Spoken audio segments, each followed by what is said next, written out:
Hi everyone, welcome back to Truth Bombs and Tea.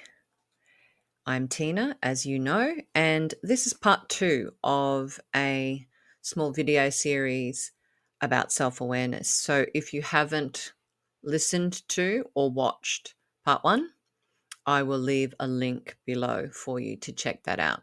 So part 1 was really breaking down what self-awareness really is, and most people don't really know. Even myself, who has been doing personal development work for many, many years, needed a bit of a refresher. So it's a good one. So check it out. But today is part 2, and we're focused on, now that we know what it is, why it's so important in our lives, how do we start to develop it? Because it is a skill, and I'm going to be sharing 8 tools or exercises with you that will help you to develop greater self-awareness, to help your life and your relationships, the one you have with yourself, and to have healthy relationships with other people. Okay, so here's what we're covering: the 8 tools, and also 4 mistakes that we can all fall into that block our self-awareness. And we don't want that. So I want to uncover those traps for you. So just briefly, self-awareness isn't just knowing and understanding ourselves internally. It is also understanding how others perceive us and our relationship to other people. So the first tool that's going to help us in our self-awareness journey is to clarify your values. Tools/exercise, you can say both. So when you know what's important to you, then you can start to be aware of yourself and align your actions to that. So if we look at this clarifying your values cycle, we identify our top 10 values, and then I like to break it down to 5. And if you need some help with that, on the homepage of my website, there is a video that walks you through 3 really powerful exercises in order to be happy. And one of those is a clarification of your values exercise. But basically, what you do is you think about the things that are truly important to you. So if it's family and friends, then connection could be a top value. If it is career, then learning or independence might be a top value. If you have passions for gardening and piano and you're multi-passionate, well, then creativity is probably a top value. So what you want to do is write 10 of them down, and then I like to, then cull that list into 5. It just makes it a bit easier. And usually you find that they double up. A lot of those ones double up. So as I said, narrow to the core values, your top 5, and then look at how those values actually show up in your life. Because it's great to say that you've got these values, quote unquote, but if they're not showing up, then really, what's the point of having them? Because you say one thing, but you do the other. And we all do that to some extent. But self-awareness is about really taking stock of, if these things are important, are we pursuing them? Are our actions aligning to our thoughts and values? Okay, so we do that little comparison just to check in and know what's going on. So tool number 2 is self-observation. And, this is hard. It's kind of meta. We're zooming back and sort of witnessing what we're doing rather than, being a really busy participant in everything and not really understanding ourselves. So you can set random alarms. Okay, obviously maybe at work, or at church or something like that. You may not want to do it. That's if anyone goes to church anymore. But if possible, set 3 or 4 alarms throughout the day. And then you're going to pause and observe. So you're going to look at your thoughts and notice them, and look at the feelings that you've got and just make a note of them. It can be just very brief notes like feeling good, no tension in the body, those kind of crib notes. Then you're going to log that down, of course, and then you're going to look at patterns. So maybe at the end of the week, I wouldn't do it daily, but at the end of the week, you can look back and think, wow, I was really happy most of the time. Oh, there's a couple of repeating patterns, like I'm getting tense shoulders and I was feeling irritated and underappreciated.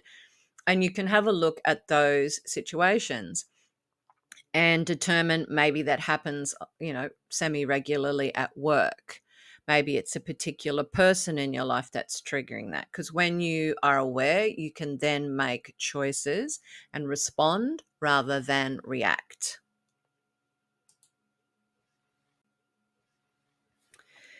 Number 3, ask better questions.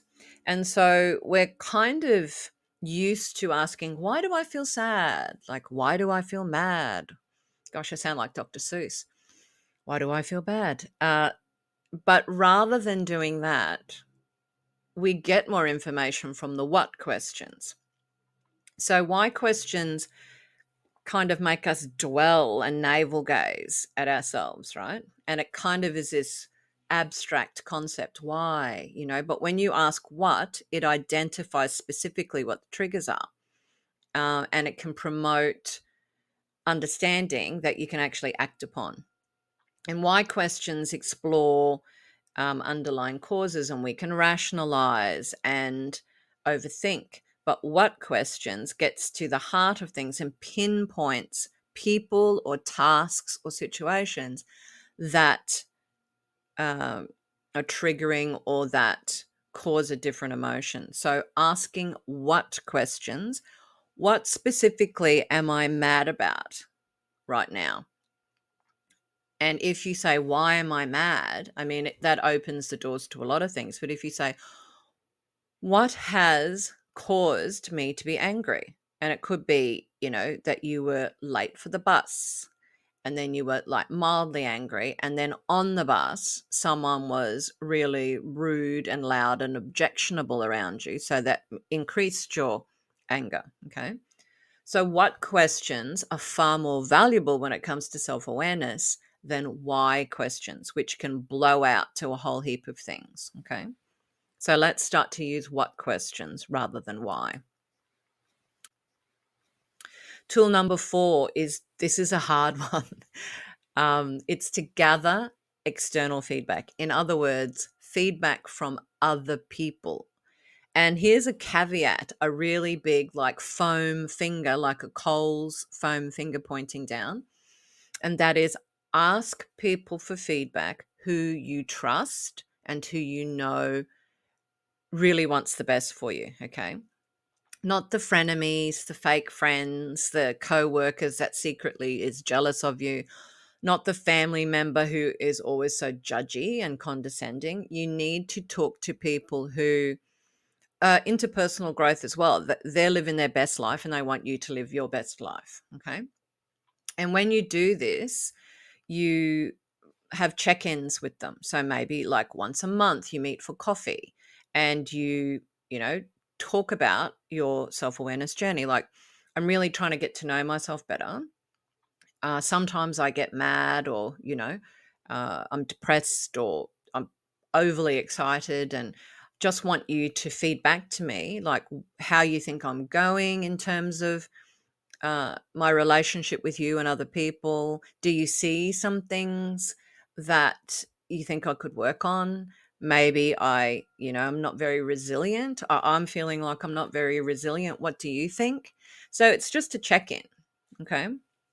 And then oftentimes, because we're in our own skin, we don't see what's going on. And because our mind tells us a lot of things and a lot of it isn't true, we're not very accurate at different times. Okay. Particularly if we're just developing our self awareness and at that time it's quite low, right? So we need to trust the people around us to give us the feedback and help us to be clearer about patterns. Okay.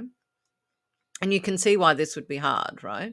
Because you're becoming a little bit vulnerable and nobody likes to take criticism. And that's not what I'm talking about here. That's why you have to select the people that you're going to talk to very carefully and to be confident that they want what is best for you and they will do it in a loving and supportive way. Okay. Tool number 5 is tracking your emotions. Okay, so we've touched on it a little bit, but now we're starting to focus in on it with this particular tool.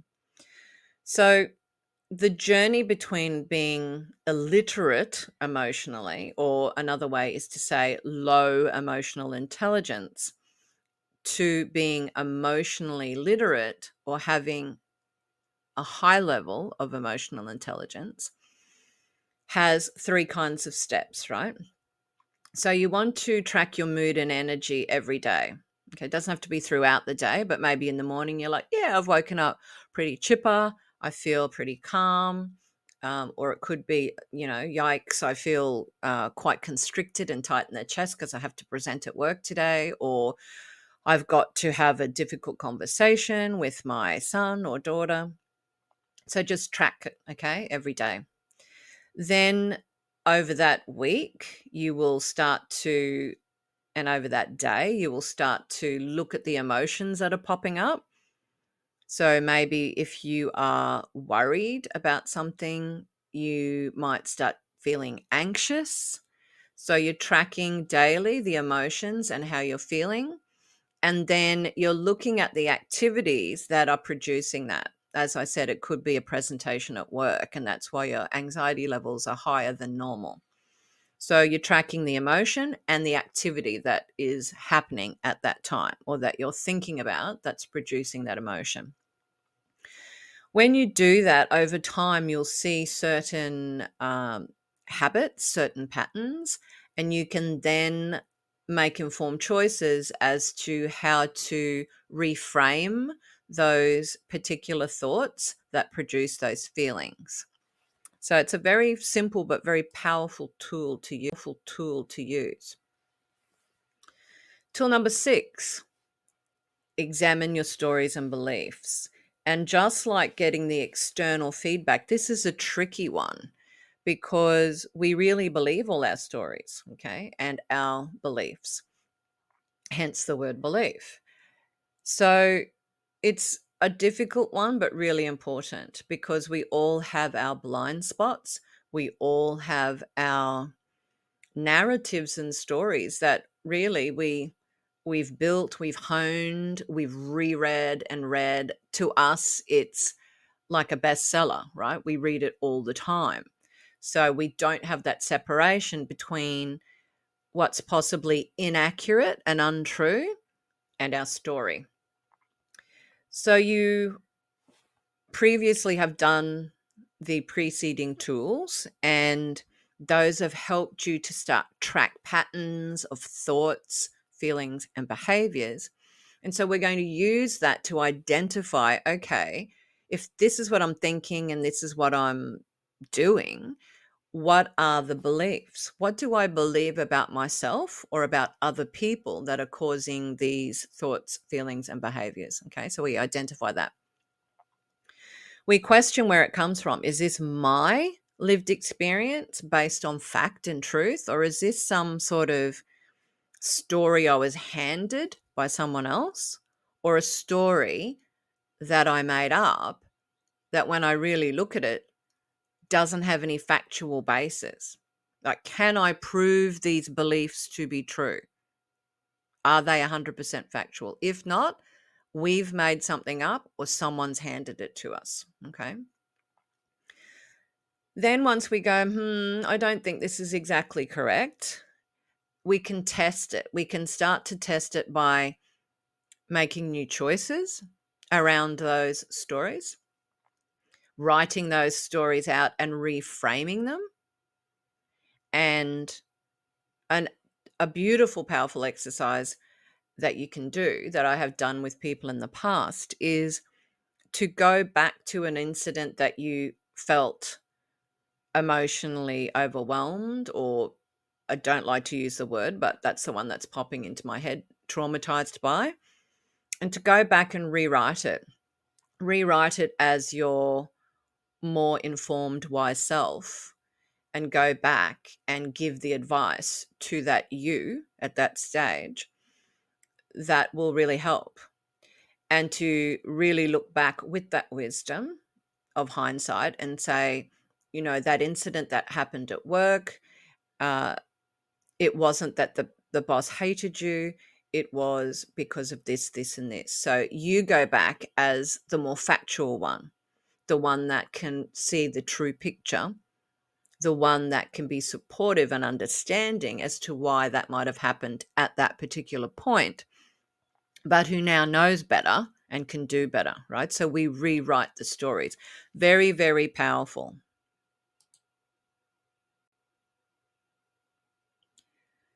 Tool number 7, understand your behavioral patterns. So these, I hope you can see, have built up from sort of the more simpler ones, and we're putting the pieces of the puzzle together, okay? So we now know a lot about ourselves. We identify our stress responses, and we note down how do we react. So it could be that you fly off the handle and you really, crack it, or, basically throw an anger fit. Maybe you avoid and you shrink down and you just remove yourself. Maybe you have a chronic people pleasing habit. I know for me, for a long time, I did. Even if I disagreed, I didn't want to rock the boat. Okay. Which many people who know me are surprised by. But I like to say that if I had $1 for every time I had to bite my tongue and go against kind of my natural instincts, because it was vying with my nurturing instincts that I was brought up to, have to do, I would be a billionaire, right? So I had the people pleasing habit, not because that was naturally in me. I don't think it's really naturally in anyone to push down your own needs because you're taught that other people's needs come before yours, right? I don't think that's natural in anyone, but it can be taught to you, and it was taught to me. So write down your top 3 reactions. How do you react under stress and high emotion? Then notice some problem-solving approaches, okay? So if you know that you have an absolute anger fit when somebody says certain things, then it's really your responsibility to say, I'm going to do better, okay? Because it's not nice for you to throw an anger fit, and it's certainly not nice on the person who's receiving it. And we can do better than that, which is what self-awareness is all about. So you might think, okay, when I feel that tension in my chest, when I feel my face going red, I'm going to say to the person, I just need a 10-minute break and we can continue this conversation after that. Okay. You might have something where you notice those physical signs, and you pause, as I said, the conversation and reflect on it. You might then also know what triggers you and avoid those situations if possible. And if not, use some communication techniques like I just gave you as an example. Okay. So we're going to recognize how we communicate. In anger, oftentimes it's not good. Usually you go for the jugular. Usually you get very personal and you actually attack the person instead of the problem. So if you can identify that, you can then say, I don't want to be attacking that person, particularly if you love that person. And even if you don't want to be attacking people. So you can maybe decide to use a technique like attacking the problem. So it's almost like you push the problem into the center between the two people, and you continually kind of visualize it in the middle. And that's the thing that you want to attack or approach, not the person. So we're attacking the problem and approaching the person. They're two very different things. And I'll probably do a video on that. So we're recognizing the patterns, we're observing how we handle conflict, and then we're choosing those responses. Okay, so that's the cycle. And I've given you some examples there. So hopefully that's helped.